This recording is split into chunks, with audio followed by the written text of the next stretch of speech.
Hello friends, అందరికీ నమస్కారం. Welcome back to our channel. మన ఏపీ ప్రభుత్వము తాజాగా కొత్త పెన్షన్లకు గ్రీన్ సిగ్నల్ అయితే ఇచ్చిందండి. సో, కొన్ని పరిమితులతో కొంతమందికి మాత్రమే ఈ కొత్త పెన్షన్లకు దరఖాస్తులు చేసుకోవడానికి అవకాశం అయితే కల్పించబోతుందన్నమాట. సో, దీనికి సంబంధించిన పూర్తి సమాచారం గురించి మీకు ఈ వీడియోలో క్లియర్‌గా చెప్తాను. మీరందరూ తప్పకుండా వీడియోనైతే ఎండ్ వరకు చూసి నేను చెప్పేటువంటి విధానం గనుక మీకు నచ్చినట్లయితే లైక్ చేసి అందరికీ కూడా షేర్ చేయకుండా అయితే వెళ్ళొద్దు గైస్. ఫస్ట్ టైం గనుక ఎవరైనా ఛానల్‌ని చూడడానికి వచ్చినటువంటి వాళ్ళు ఉన్నట్లయితే ఛానల్‌ని సబ్స్క్రైబ్ చేసుకొని పక్కనే ఉన్నటువంటి బెల్ ఐకాన్ క్లిక్ చేసి ఆన్‌లో అయితే పెట్టేసుకోండి. లేట్ చేయకుండా టాపిక్‌లో గనుక వచ్చేసినట్లయితే సో, మనకు ఏపీ ప్రభుత్వము నూతన సంవత్సరం కానుకగా కొత్త పెన్షన్ల మీద గ్రీన్ సిగ్నల్ అయితే ఇవ్వటం జరిగిందనమాట. సో, కేవలం మనకు ఈ కేటగిరీకి చెందినటువంటి వాళ్ళకు కొత్త పెన్షన్లకు దరఖాస్తులు పెట్టుకోవడానికి అవకాశం అయితే కల్పించబోతున్నట్లు సమాచారం అయితే విడుదల చేయడం జరిగిందనమాట. సో, ఇక దానికి సంబంధించిన పూర్తి సమాచారం గురించి అయితే ఇప్పుడు మనం డిస్కస్ చేసుకుందాం. మీరు స్క్రీన్ మీద కూడా చూస్తూ ఉన్నారండి. జిల్లాకు 200 కొత్త పెన్షన్ల మంజూరుకు సీఎం చంద్రబాబు నాయుడు గారు గ్రీన్ సిగ్నల్ అయితే ఇచ్చారనమాట. పెన్షన్ల మంజూరుపై చంద్రబాబు కీలక నిర్ణయం తీసుకోవడం జరిగింది. ఇప్పటి వరకు పెన్షన్ల మంజూరులో కలెక్టర్లు విచక్షణాధికారం లేకపోవడంతో బాధితులకు న్యాయం జరగడం లేదని మనకు నిన్న జరిగినటువంటి ఐఏఎస్ కలెక్టర్ల సదస్సులో ప్రస్తావన రావడం జరిగింది.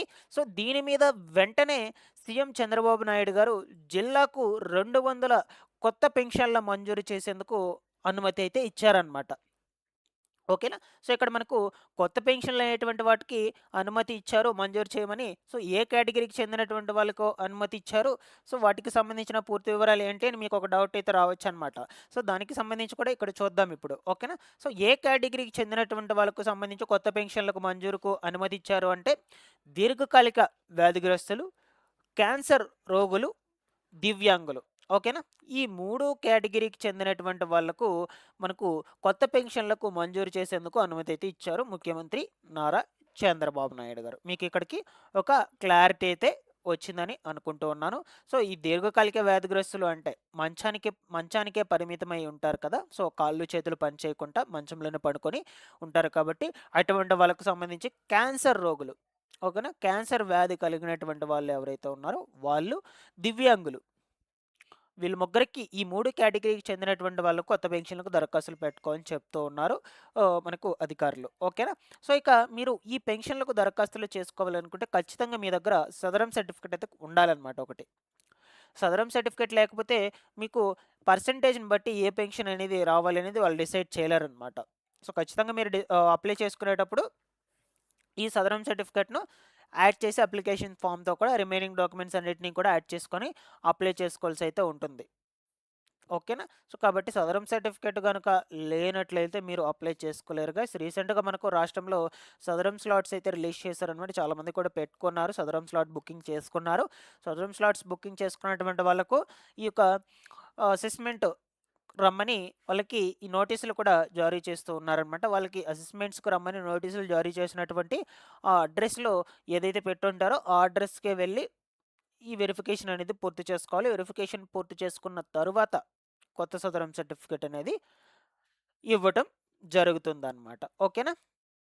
సో, ఇక్కడ మనకు జిల్లాకి 200 మందికి మాత్రమే అవకాశం అయితే కల్పిస్తూ ఉన్నారండి. అందరికీ కూడా కాదు. 200 మందిని మాత్రమే ఎంపిక చేసి ఈ పెన్షన్లు అనేది వంటి దాన్ని ఇవ్వటం జరుగుతుంది. దీర్ఘకాలిక వ్యాధిగ్రస్తుల పెన్షన్స్ వచ్చేసి రూ. 15,000 వస్తాయి. సో, అదేవిధంగా క్యాన్సర్ రోగులకు సంబంధించి కూడా రూ. 15,000 వస్తాయి. దివ్యాంగులకు రూ. 6,000 పెన్షన్ అయితే రావడం జరుగుతుంది. మీకు ఇచ్చినటువంటి సదరం సర్టిఫికేట్‌లు ఖచ్చితంగా 40-85% మధ్యలో ఉన్నట్లయితే దివ్యాంగ పెన్షన్ అయితే వస్తుంది. దాని తర్వాత 85% నుంచి 100% లోపల ఉన్నట్లయితే మీకు ఈ దీర్ఘకాలిక వ్యాధిగ్రస్తుల పెన్షన్స్ అనేటువంటివి రావడం జరుగుతాయన్నమాట. ఇది బాగా గుర్తుపెట్టుకోండి. సో, ఇక అప్లికేషన్ ప్రాసెస్ ఏంటి, డాక్యుమెంట్స్ అనేటువంటివి ఏమిటి, వివరాలన్నిటి గురించి కూడా మనకు ముందు ముందు సమాచారాలైతే వస్తాయండి. మీకు ఎప్పటికప్పుడు అప్డేట్ అనేదైతే తెలియజేస్తుంటాను. ఇప్పుడు జస్ట్ మనకు ఈ కొత్త పెన్షన్‌లు మంజూరు చేసేందుకు అనుమతి అయితే ఇచ్చారు ముఖ్యమంత్రి నారా చంద్రబాబు నాయుడు గారు. ఇంకా దీనికి చాలా ప్రాసెస్సే ఉందన్నమాట. బట్ ప్రభుత్వం అయితే అప్డేట్స్ అనేటువంటి రిలీజ్ చేస్తూనే ఉంటుంది. మీకు ఎప్పటికప్పుడు మన ఛానల్ నుంచి అయితే ఇన్ఫార్మ్ చేస్తూనే ఉంటాను గైస్. ఛానల్‌ని సబ్స్క్రైబ్ చేసుకునేసి రెగ్యులర్‌గా పెట్టేటువంటి వీడియోస్‌ని ఫాలో అప్ చేస్తుండండి. ఇందులో వచ్చేసి కొత్తగా అప్లై చేసుకునేటువంటి వాళ్ళైనా కావచ్చు, 50 ఏళ్ళు నిండి కొత్తగా దరఖాస్తులు చేసుకోవాలనుకునేటువంటి వాళ్ళు కావచ్చు, అండ్ అలాగే రీసెంట్‌గా మనకు ఈ యొక్క దివ్యాంగ, వికలాంగ మెడికల్ పెన్షన్‌లకు సంబంధించి రీఅసెస్‌మెంట్స్ అయితే జరిగాయన్నమాట.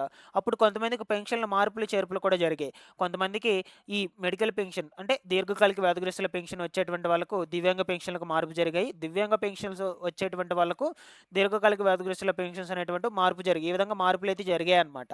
సో, కాబట్టి వీళ్ళు కూడా అప్లై అనేటువంటిది చేసుకోవచ్చు. వీళ్ళు కూడా ఇప్పుడు అర్హులే అవుతారు. సో, ముందు ముందు రోజుల్లో ప్రభుత్వము మనకు అప్డేట్ అనేటువంటిదైతే ఇస్తూనే ఉంటుంది. ఇంకా క్లియర్ కట్‌గా అయితే ఎక్స్‌ప్లెయిన్ చేయడానికి ప్రయత్నం చేస్తాను. అప్లికేషన్ ప్రాసెస్‌లు ఎప్పటి నుంచి మొదలవుతాయి, ఆ వివరాలన్నిటి గురించి. Thanks for watching this one.